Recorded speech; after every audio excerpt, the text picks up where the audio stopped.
Donc le livre « Je deviens l'artiste de ma vie », c'est une continuité de ce que tu avais déjà fait finalement.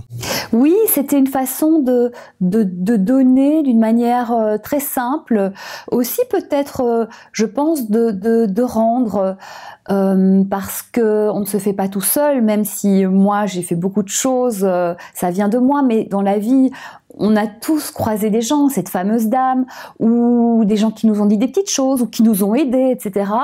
Et il y a cette gratitude aussi, bon, envers moi, parce que je me suis vraiment relevé les manches et toujours repousser mes limites, et j'ai eu du courage, j'ai dû vraiment parfois me pousser, mais aussi il y a eu des gens sur le chemin, et voilà, j'ai aussi eu envie un livre, c'est vraiment accessible à tout le monde, ça coûte rien, quoi, et de tout mettre pour rendre tout accessible, et tous ces petits exercices qui paraissent très très simples, c'est hallucinant comme ils marchent et comme ça peut transformer.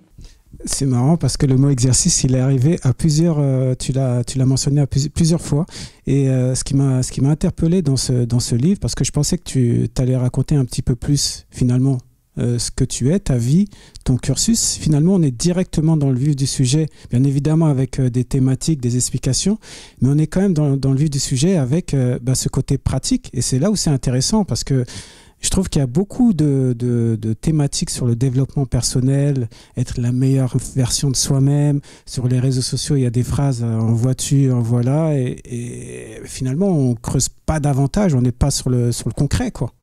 C'est ça un peu l'idée, c'est qu'il y a plein de belles idées qui se sont partagées, et c'est génial. Mais si on ne les expérimente pas, on va les oublier. On peut lire le meilleur livre de développement personnel du monde, de l'univers entier. Si on ne l'expérimente pas, si on ne le vit pas, dans 3-4 mois, on aura oublié, et c'est normal. C'est pour ça que je voulais vraiment qu'il soit pratique, avec des exercices, avec des mises en action. Alors, on commence par réfléchir et se demander qui je suis, qu'est-ce qui me parle tellement, qu'est-ce qui est essentiel pour moi. On va farfouiller dans notre passé, ce qu'on a aimé, ce qu'on n'a pas aimé, ce qui nous a transcendé. Ça commence vraiment par une petite enquête personnelle, parce que quand on veut déployer quelque chose, si on ne sait pas où on va, c'est un peu compliqué. Donc on va déterminer ensemble la base, l'objectif, et une fois que l'objectif a été déterminé, de là, c'est des mises en action qui sont simples, mais vraiment, il faut vivre les choses pour les ressentir, pour les comprendre, pour les implémenter dans sa vie. Si on ne le fait pas, on oublie. Et c'est très simple, c'est beaucoup plus simple qu'on ne pense. Il y a des tas de petits exercices, il y a aussi quelque chose qui est essentiel et que j'utilise beaucoup en coaching et qui cartonne, c'est, je donne par exemple, voilà, un petit exemple qui fonctionne, que vous pouvez utiliser chez vous, c'est tous les jours, en direction de votre rêve, de votre objectif, de votre envie, peu importe comment vous l'appelez, vous allez poser une action, une petite si vous n'avez pas beaucoup de temps, une grande si vous avez un peu plus de temps, mais tous les jours, tous les jours. Vous allez voir qu'au bout d'un mois, c'est-à-dire 30 jours, vous aurez avancé, mais c'est un truc de dingue. Donc faites-le, expérimentez-le, et vous allez voir, vous allez halluciner, puis dites-nous ce qu'il en est. Bienvenue dans l'Interview Culture. Aujourd'hui, nous recevons une comédienne qui danse avec les étoiles comme elle danse avec la vie, toujours éblouissante dans ses rôles et encore dans ce nouveau rôle, dans ce nouveau film dont elle est venue nous parler. Bienvenue Virginie Efira. Finalement, c'est une histoire d'avoir une nouvelle forme de routine.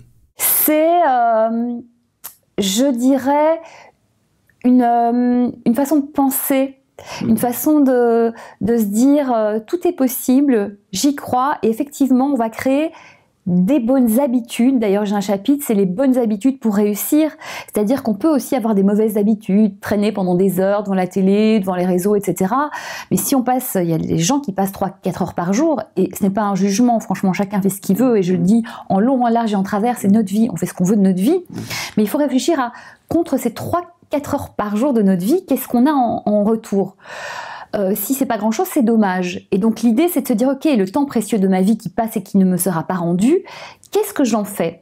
Et est-ce que cette habitude-là, peut-être que ces 4 heures, je peux les réduire un peu et les échanger contre quelque chose qui va faire que ma vie, elle va grandir. Parce que quand on regarde un film, une série, c'est super, ça nous détend, mais pour moi, en tout cas, on regarde un réalisateur réaliser ses rêves, un acteur réaliser ses rêves, une script, un monteur, etc. Des gens qui se mettent en jeu et nous, on observe.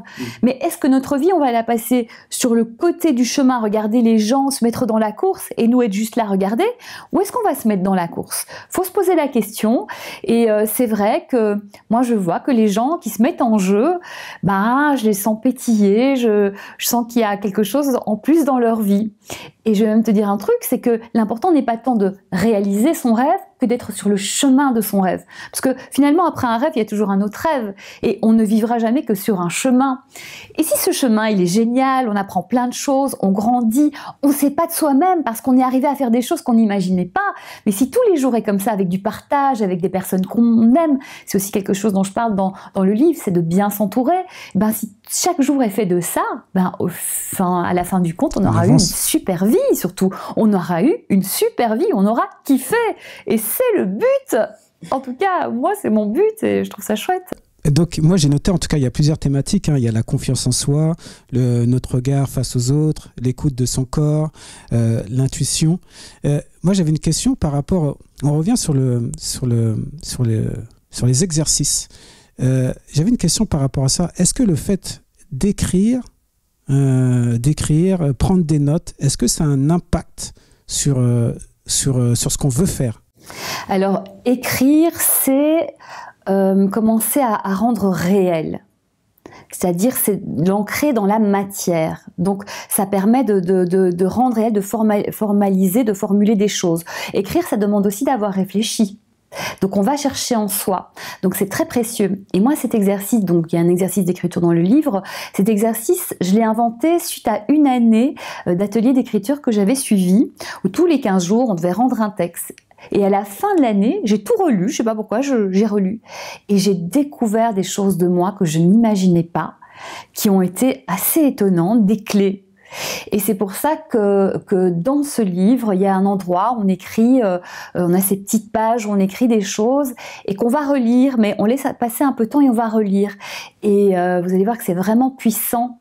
On découvre des choses de soi et on découvre des réponses qu'on cherche. Donc j'ai vraiment voulu mettre ça dans le livre et j'ai des retours incroyables sur ces pages d'écriture. Alors souvent on dit, c'est ce que j'entends, le positif attire le positif, le négatif on le balaie, mais finalement dans le monde c'est soit, il y a un équilibre qui doit se faire, il y a le yin, il y a le yang, et finalement il faut apprendre à cohabiter avec ces deux éléments. Il n'y a pas juste un élément, il y a voire deux éléments qu'il faut apprendre à conjuguer. Mais absolument, l'idée c'est pas de dire le positif n'existe pas et de faire les autruches.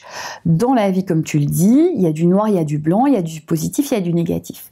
Mais déjà dans notre vie, souvent, on se crée des histoires monumentales de petites choses qui n'ont pas d'incidence ou qu'on aura oublié dans 3 jours, dans 3 semaines ou dans 3 mois. Donc l'idée c'est d'essayer de se dire, ok, de toute façon, des emmerdes, on en aura. Donc déjà, autant que ce soit sur le chemin de nos rêves plutôt que sur un chemin qui sert à rien. Mais c'est de remettre les choses dans leur contexte et au bon endroit. C'est-à-dire d'avoir suffisamment de recul pour se dire que des choses anodines, on va plutôt les traiter en info, en information. Tiens, il y a ça qui se passe, est-ce que c'est si grave? Pas tant que ça, parce que selon moi, la vraie gravité, c'est la maladie, la mort ou quelques emmerdes vraiment importantes. Mais dans la majorité des cas, on se fait des histoires pas possibles de choses anodines. Donc déjà, c'est essayer de prendre du recul par rapport à ces petits énervements de la vie dont on n'a pas besoin. Et de les dégager parce que quand on est positif, c'est vraiment un état ressource, un état qui nous donne de l'énergie, un état où on ne va pas s'attarder sur des choses qui nous plombent alors que ça pourrait ne pas nous plomber. Je dis souvent, le bonheur c'est aussi un choix dans beaucoup de cas, pas tous les cas évidemment, mais se dire est-ce que j'ai envie de me laisser embêter par ces bêtises-là? Non.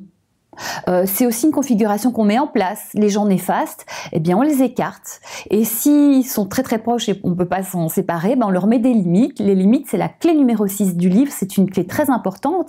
C'est de savoir dire stop aux gens qui nous envahissent ou qui veulent nous imposer des choses. Notre vie, c'est notre vie. On décide ce qu'on fait de notre vie. Mais parfois, il faut un peu savoir manager ça parce que au boulot, dans la famille, c'est pas évident. Donc il y a des façons de dire non. Et même dans le livre, j'explique même comment dire non en disant oui.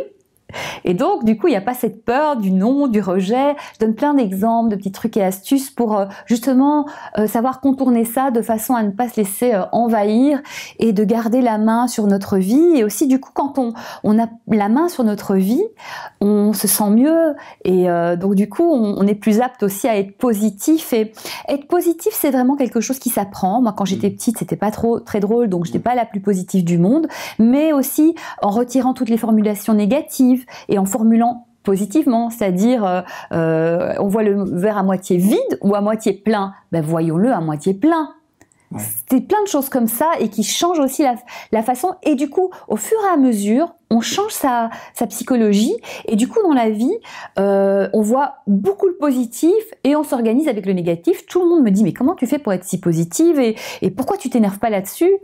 Bah franchement, c'est beaucoup plus, c'est moins fatigant d'être positif parce que je vois des gens s'épuiser sur des trucs négatifs. Je fais oh là là, mais ça doit être horrible de vivre comme ça. Donc ça se tente.